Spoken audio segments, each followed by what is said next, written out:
ರಚನೆ ಮಾಡಕ್ಕೆ ಏನಂತ ಮಾಡ್ಬೇಕಂತಂದ್ರೆ ಕೆಲವಿಷ್ಟು ಅಂಶಗಳನ್ನ ಏನ್ ಮಾಡ್ಬೇಕು ನಾವು ತಿಳ್ಕೊಬೇಕಾಗಿದೆ. ಆ ಕವನಗಳನ್ನ ರಚನೆ ಮಾಡಕ್ಕೆ ಬೇಕು ರೀ ನಮಗೆ ಭಾವನೆಗಳನ್ನ ನಾವು ಅಲ್ಲಿ ನೋಡ್ತೀವಿ. ಸೊ ಯಾವ ಭಾವನೆಗಳನ್ನ ನೀ ಕವನವನ್ನ ಬರೀತಿ ಅಂತ. ಹಾಗಾದ್ರ ಆ ಕಾವ್ಯಗಳನ್ನ ಬರಿಬೇಕಾದ್ರ ಅಥವಾ ಕವಿತೆಗಳನ್ನ ಬರಿಬೇಕಾದ್ರ ಏನ್ ಬರಿಬೇಕು? ಅರ್ಥಪೂರ್ಣವಾಗಿ ಬರಿಬೇಕು, ಎಲ್ಲಿ ದೋಷಗಳು ಆಗದಂಗ. ಹೌದಲ್ರಿ? ನೋಡ್ರಿ, ಈಗ ನಮ್ಮ ಪದ್ಯದೊಳಗ ನಮ್ಮ ಶಾಲೆ ಒಳಗೆ ಏನಂತಂದ್ರೆ ನಮ್ಮ ಟೆಕ್ಸ್ಟ್ ಬುಕ್ ಒಳಗ ಅನೇಕ ಪದ್ಯಗಳನ್ನ ಕೊಟ್ಟಾರ. ಒಂದು ಹೂವಾಡಗೀತಿ ಒಂದು ಪದ್ಯ ಬರ್ತೈತಿ.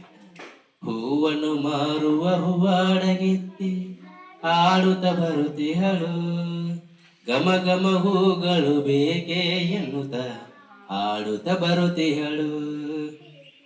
ಬಿಳುಪಿನ ಮಲ್ಲಿಗೆ ಜಾಜಿ ಮಲ್ಲಿಗೆ, ಬಿಳುಪಿನ ಮಲ್ಲಿಗೆ ಜಾಜಿಯ ಮಲ್ಲಿಗೆ, ಹೊಳೆಯುವ ಹೂಗಳು ಬೇಕೆ ಎನ್ನುತ್ತ ಹೂವನ್ನು ಮಾರುವ ಹೂವಾಡಗೀತಿ ಹಾಡುತ್ತ ಬರುತ್ತಿಹಳು, ಹಾಡುತ್ತ ಬರುತ್ತಿಹಳು.